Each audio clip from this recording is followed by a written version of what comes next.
Making a histogram by hand isn't always preferable just because it's a little tedious and sometimes we have way too much data to organize into a frequency table first by hand and then into a histogram. So sometimes you just want to be able to import your data into something like Excel or some other program and quickly generate a histogram. And since we've already been using Excel quite a bit, I figured we'd just go ahead and see how to do that within Excel again. So we're just going to be Excel whizzes. So what I've got here on this worksheet is I rolled a die 30 times and recorded the outcome each time. So the first time there was a 6, second time it was a 4, third time it was a 2, so on and so forth. And like I said, I did that 30 total times. And so now what I want to do is be able to, instead of going through and counting how many times a 1 showed up by hand and how many times a 2 showed up by hand, I'd like Excel to do that for me.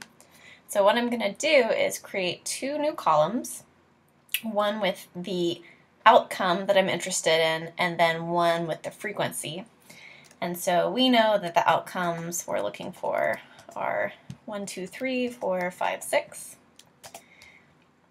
And then in terms of the frequency, Excel has a frequency command that will compute that for you given some sort of array of data, which we have in column A. So the trick here is that you want to highlight all of the cells next to all of your outcome possibilities. So I've highlighted 6 here. And then what I'm going to do is just go ahead and type an equal sign, and then the command is simply frequency. The first thing I enter into this function is where my data are located, so this data array, and all of my data are in cells A2 through A31, so I'm just going to type that in. But you could also click, hold to highlight all of that, just like we've done before. Then I put a comma. And the next thing it wants is what's called bins array. And so that's just asking, like, where do I look to figure out where to mark off my bins, right? So it's going to say, all right, I've got one bin that contains all of the 1s, one bin that contains all of the 2s, so on and so forth. So it's like you're sorting your recyclables into a bin, right? Plastics, glass, paper, whatever, only this time we're sorting data into these numerical outcomes. So those outcomes are in C2 through C7, so I just type that in, close it off. And the second tricky part about this command is that in addition to highlighting all of these cells in order to start typing in the frequency command, to evaluate it in such a way that all of the numbers show up versus just the first one, is if you're in Windows, you do Shift Control Enter all at once. On a Mac, you do Command Enter. And when you do that, all of your frequencies are put in place. So just to do a quick double check, it said that we had 5 1s, and so let's see if we can verify that. There's 1, 2, 3, 4, 5, perfect. And then I'm going to double check and make sure that all of these add to 30. So if I click and highlight, what you can't see is just below where my mouse is. The screen is cutting it off for you.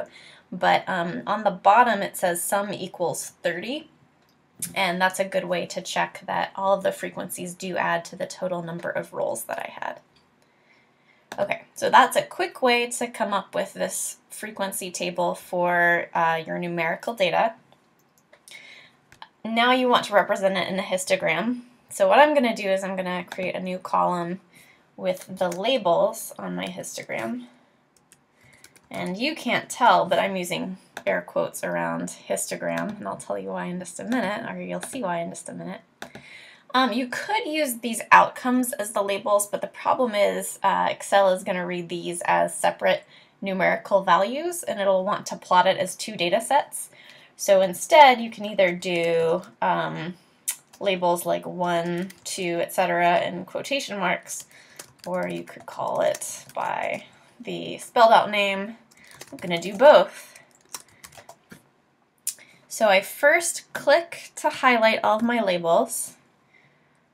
I hold Command on a Mac and also select the frequencies. If you're on a Windows, I believe you do Control to select both of those. Then I go to Charts and Column, and really any of these will work, but I just go with Clustered Column. And so now this creates a, quote, histogram with the labels along the x-axis and then the frequencies along the vertical or y-axis. And so right now this doesn't look quite as uniform as we might expect it to look for dice rolls, but presumably the more dice rolls we do, the more uniform it'll look. Also, I could have been using an unfair die and I just didn't realize it. So in order to determine which case is more likely, we need some higher powered mathematics, but that's for another day. But in the meantime, that's how to create a pseudo histogram in Excel. I'm saying pseudo, of course, in this case because Excel does put gaps in between all of the bins, which we know in histograms isn't optimal, but that's simply because Excel, we're sort of doing a histogram through a column chart versus an actual histogram function. It turns out that the built-in histogram function in Excel, when it exists, does the same thing, which I think is really stupid, but that's okay. There are always shortcomings to the methods. However, from this fake histogram, we can at least still tell the approximate shape of the distribution, which is usually what we're most concerned about.